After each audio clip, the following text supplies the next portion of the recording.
Gujarat cyber ક્રાઇમનું મોટું operation 893 કરોડના કૌભાંડનો પર્દાફાશ કર્યો। 1500થી વધુ લોકો સાથે ઠગાઈ આચરવામાં આવી। 10 આરોપીઓની ધરપકડ કરાઈ છે। ગુજરાતમાંથી 147 ફરિયાદ નોંધાઈ છે। 650થી વધુ સિમ કાર્ડ સાથે મુદ્દામાલ જપ્ત કરવામાં આવ્યો છે। તો એક મોટું ઓપરેશન પાર પાડ્યું છે સાયબર ક્રાઇમ દ્વારા। વધુ માહિતી મેળવીએ સંવાદદાતા નવીન ઝા મારી સાથે જોડાયા છે। નવીન, 893 કરોડનું આ કૌભાંડ છે અને કેટલા લોકો જે છે અત્યાર સુધી પકડાયા છે અને તેમની સામે હવે શું એક્શન લેવાશે? પંકજ, કહી શકાય કે ભારતમાં આટલું મોટું ઓપરેશન સાયબર ક્રાઇમે પહેલી વાર કર્યું છે।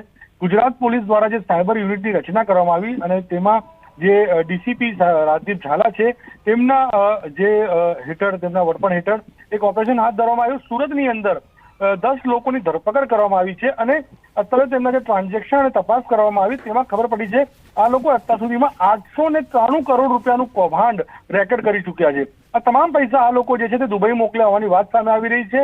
તેમની 10 લોકોની પૂછપરછ કરતા તેમની પાસેથી કરીબન 650 સિમ કાર્ડ મળી આવ્યા છે।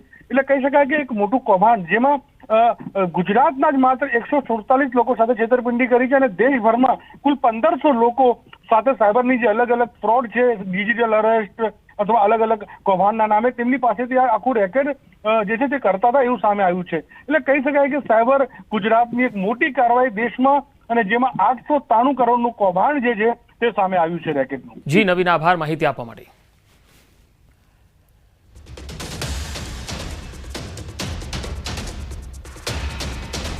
તો 1500થી વધુ લોકો સાથે ઠગાઈ આચરવામાં આવી। 650થી તો વધુ સિમ કાર્ડ સાથે મુદ્દામાલ જપ્ત કરાયો છે। 10 આરોપીઓની ધરપકડ કરવામાં આવી છે। એક મોટું આ જે રેકેટ હતું, જે ડિજિટલ રીતે ફ્રોડ કરતા હતા, એ તમામ લોકોનો પર્દાફાશ કરવામાં આવ્યો છે। 650 જેટલા સિમ કાર્ડ જે છે એ મળી આવ્યા છે।